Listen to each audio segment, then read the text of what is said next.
Rejoice. Tony Ferguson has done it. He's back in the winning column. It's almost like he is the type of guy to get out of his UFC contract so he could take over boxing. El Cucuy in form defeats Salt Papi by weaponizing his pressure and cardio, as well as his reach. He did an amazing job using his reach in this one. That gave Salt Papi all sort of fits of landing his power shots because he does have that springing style where he's constantly exploding for the left. But with every explosion is a zapping of the energy. And by weaponizing the cardio, Tony Ferguson was able to wither Salt Papi away throughout the fight. He performed so well here.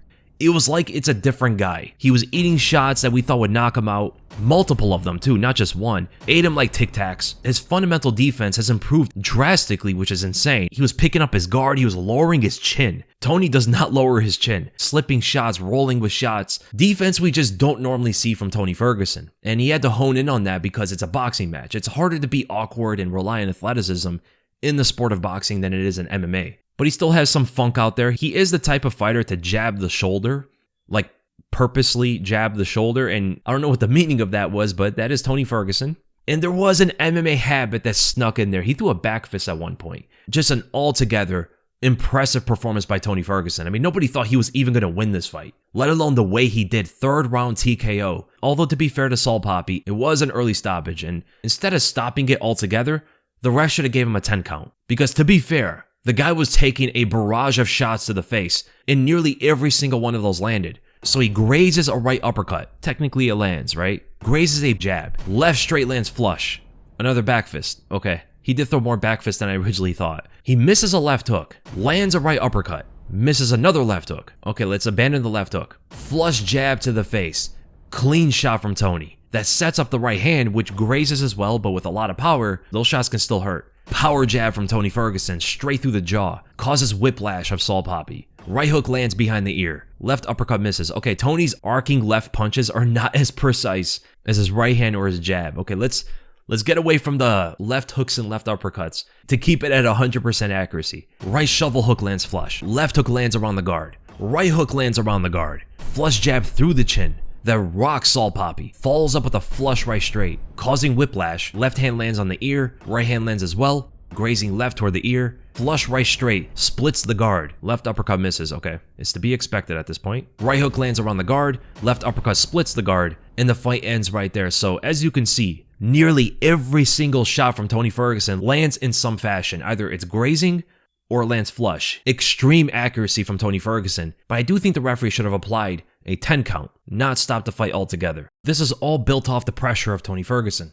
But it didn't come right away. The pressure didn't begin until like halfway into the first round, which is very interesting because Salt Papi applied no pressure when space was given to him. In the beginning of the fight, both guys were in neutral. They both had an even amount of space, but it seemed like the game plan of Salt Papi was to counter Tony with his left hand. So Salt Papi was endlessly on the back foot, but this badly backfired. He must have forgot about Tony Ferguson's style. Even though he's way past his prime, you still don't want to give him his strengths, right? The best way to fight Tony Ferguson is to put him on the back foot, not allow him to dictate the pace of the fight, benefiting his control of distance because he does have a much longer reach than Salt Papi, and constantly retreating depletes the gas tank even quicker. So you see here, Tony slightly crosses distance as he lowers his levels, and it triggers Salt Papi to try to snipe him with the left hand, and the punch falls short. Tony Ferguson is able to pull away from it. And that's another great thing about Tony in this fight. His defense actually looked pretty decent. Rolling, slipping, pulling from punches in a very fundamental sense, which has always been like the antithesis of Tony Ferguson's style. His style was lacking all the fundamentals in the UFC. His style was all about his athleticism and awkwardness, lacking the fundamentals. But here, because it's boxing, it's a lot more difficult to fight with that sort of style. He had to hone in on the fundamentals, and you see the product of all of that work. Much better fundamental defense than we've ever seen from him. It's actually kind of mind-blowing to watch. He wasn't lifting his chin at punches. He wasn't leaning his head away like he used to do in the UFC. Chin lowered, blocking effectively, slipping punches with his head down. We're not used to seeing Tony fight that way, but it was very effective here. But then about 2 minutes and 5 seconds of the first round, that's when the true pressure begins. Salt Papi's on the ropes, and Tony is constantly holding that position, controlling the entire fight. And you see right away Tony Ferguson's reach starts to give Salt Papi an issue. Just probing that lead hand out there held too great of a distance for Salt Papi to land his own left straight. The left straight falls short. Tony goes to parry and slip on the outside of it. Again, that fundamental defense. You're going to see a lot of that from Tony Ferguson. And immediately after that punch, Salt Papi is the one who moves away. He doesn't really try to apply pressure that much. And even just from a probing jab from Tony, it gets him to not only to walk away, but literally hopping away from Tony Ferguson, clearing the distance as much as he can. So Tony starts to use his jab to push Salt Papi closer to the ropes, controlling the fight as much as he can. But then after rotating, Salt Papi actually lands a powerful left haymaker on the chin of Tony Ferguson. These were the sort of moments that scared us as fans because Tony Ferguson's chin has softened throughout his MMA career. He's taken a load of damage to the head, and we thought any flush shot from a knockout artist like Salt Papi could potentially knock Tony Ferguson out, but Tony eats the punch like it was nothing. It was almost as if he fooled all of us in the UFC because how did he take that shot? And more to come later. It's insane how rejuvenated it seemed like his chin is. I don't know if he sees the punches better in boxing because of the bigger gloves, the softened padding, whatever it is. Tony Ferguson was able to absorb the damage better than what we've seen in his recent UFC fights. So this left haymaker lands around the guard and Tony eats the shot and continues, but Salt Papi is exploding forward and back, just constantly hopping and springing with his punches, which is zapping his own energy as he's not able to get Tony out of there with each of these shots. He probably believed if he landed a good one on Tony, it would be enough to end the fight, but Tony was there the entire time. And that even can cause mental fatigue, where you think the fight was going to go a certain way. You think you were able to get this guy out of there with one shot, but he's still there. So you see Salt Papi hop away after landing his left. He explodes in with a left uppercut. Tony ducks into it. Now, it's hard to see if it actually lands because of the camera angle, but if he did, Tony eats the shot again. Salt Papi hops away. He's not just simply stepping. He's exploding for both his offense and defense. He fires out another powerful left. This time, Tony defends it, lifting his right guard up to deflect the shot and lowers his chin as well. Great fundamental defense there. But for his defense, Salt Papi hops away once more, and you could see the look on him. He knew right from there this fight is going to be a lot more difficult than he anticipated.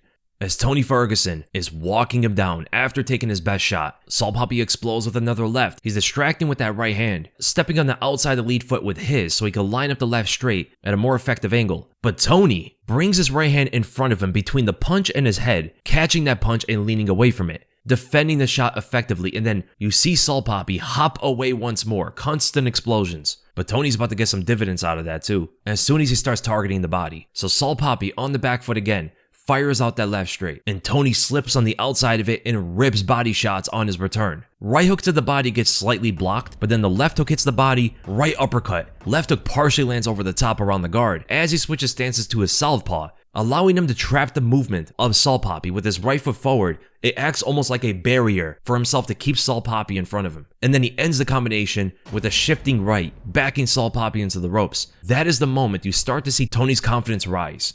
But he gets rocked because of it. So he reaches in with a long southpaw jab that lands flush, but he moves forward way too much and got into Salt Papi's distance, getting hit by the right and then left hook. The left hook whiplashing him and causing him to retreat for the first time. This is the most hurt Tony was in the entire fight. And honestly, I'm surprised that shot didn't knock him out. That was a flush left hook through the jaw, whiplashing him. Tony must have transformed.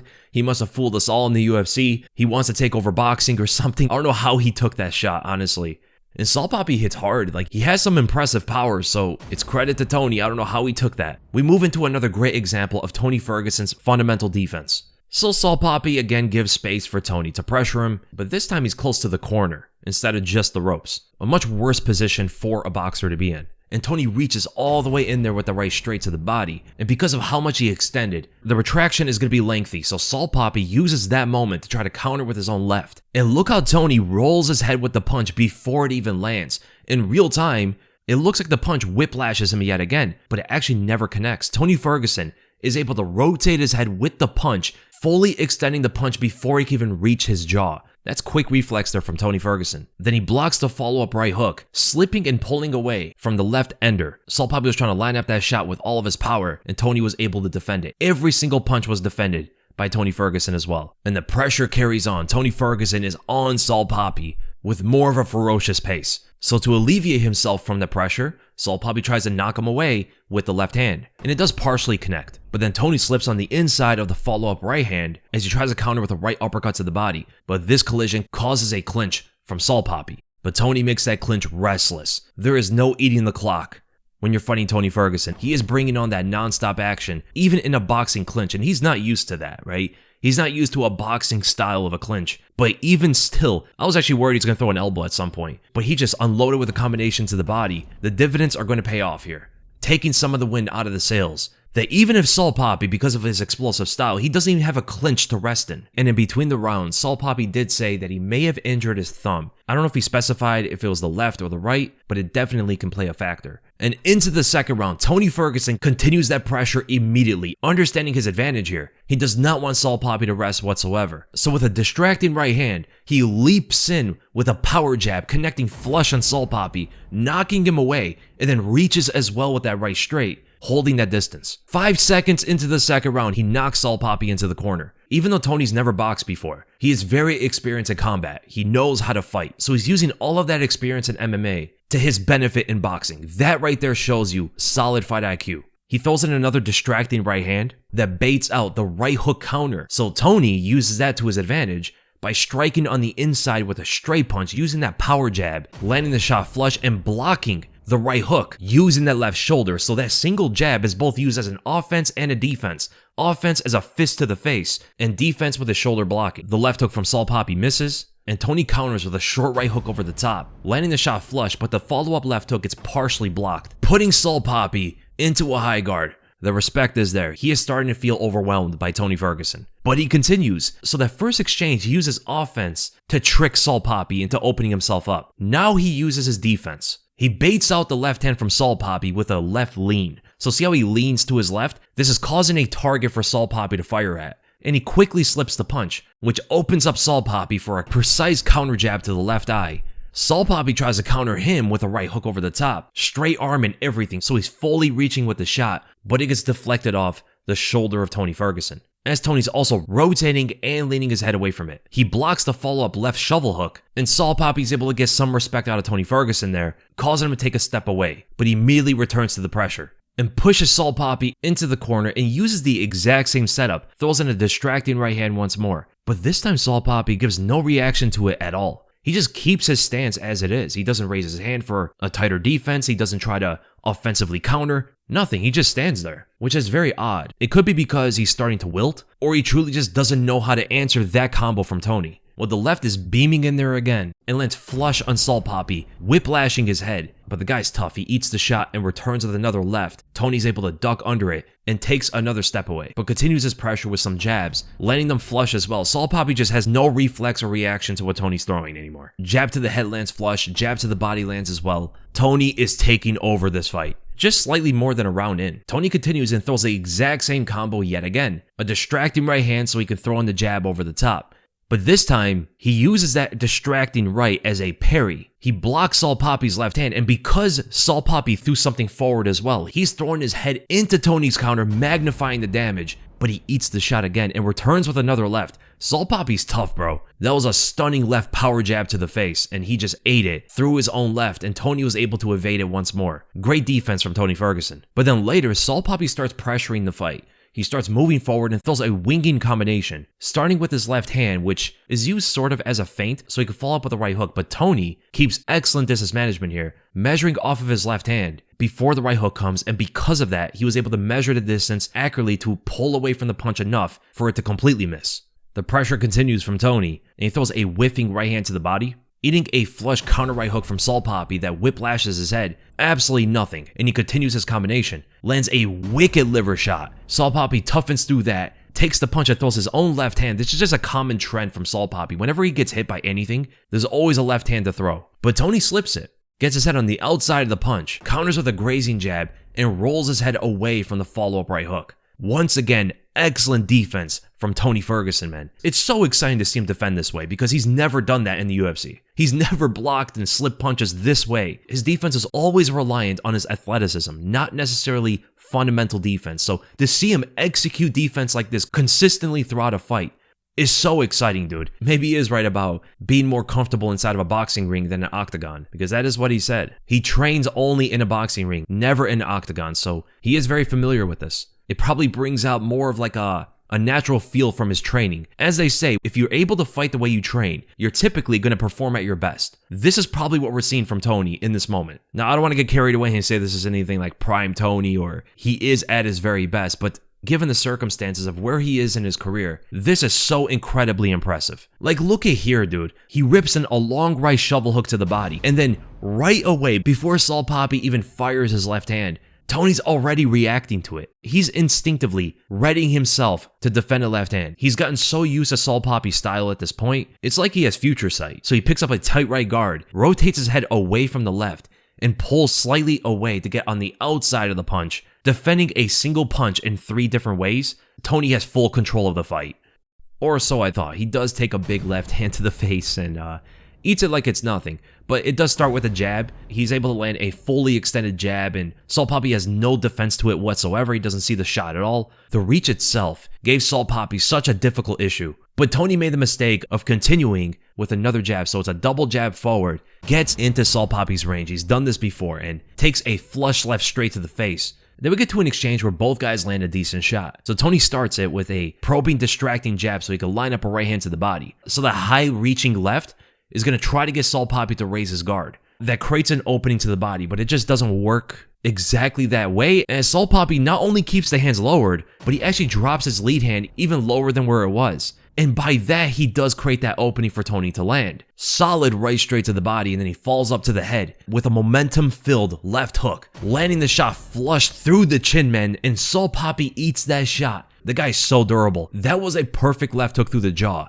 that he ate. He missed his own left, but then falls up with another, landing the shot flush on Tony. Gets Tony to separate slightly so he could take a moment to breathe. All that pressure from Tony Ferguson is suffocating. But then Tony makes a mistake. The exact same mistake that Aaron Pico made when he fought Lerone Murphy in the UFC. They move with the TJ shift. So TJ Dillashaw has won fights with this exact same maneuver. He actually knocked out Cody Garbrandt with the same move, but Aaron Pico got KO'd by a spinning elbow attempting this. Tony Ferguson does the exact same thing and gets countered by a flush left. So it's like a forward-moving angular shift to cause confusion of the opponent and open them up for a follow-up shot. Tony's follow-up shot was going to be that right straight, but Salt Papi simply just hops away, trying to lengthen the space as much as he can so he can see what Tony's exactly doing. And once he sees Tony get into sort of a parallel stance, he fires that left straight through the center. The parallel stance is usually a defenseless stance, so the straight fires through, lands flush. Tony's right hand gets thrown off into the sky, doesn't land on anything, but he eats the shot like it was nothing once again, covers up with his right guard, and swings a left hook with all of his power, landing flush on Salt Papi. Whiplashes the head, and Salt Papi eats it. As always, whenever he takes a shot, he fires his left, and he lands an uppercut on Tony this time. Then here Tony reaches and rolls. He's reaching in with a long right straight that lands flush, splitting the guard, and then he rolls his head away from the counter left hand that Salt Papi always throws. In real time, it looks like he got hit by that left, but as you can see, there's a small amount of space between the glove and Tony's head. The punch never even connects. Great offense and defense from Tony Ferguson. And here's the moment that Tony takes his pressure into high gear. After an exchange between the two, Salt Papi disengages with his hands down, loose arms, doesn't try to block the shots with a high guard or anything, moving away from Tony's long-range shots with his hands down. At this very moment is when you see Tony Ferguson understand that he has the kill ready for him. Even if he gets stunned, he needs to stay on his opponent. And eventually, through all that pressure, he does land that flurry on Salt Papi, finishing off the fight, getting his first combat sports win since 2019. Tony Ferguson's takeover of boxing starts now. But as long as he doesn't fight a real boxer, I think we're fine. Because Salt Papi is one of the better influencer boxers, right? So it's going to be interesting. And I hope you guys enjoyed the breakdown. If you guys did, make sure to give it a like. Make sure to subscribe, hit the bell for notifications. And what do you think of Tony's performance? Do you want to see him fight again or should he ride into the sunset off of a win? And if you want to see him fight again, who do you think should be his next opponent? And I'll see you guys in the next video.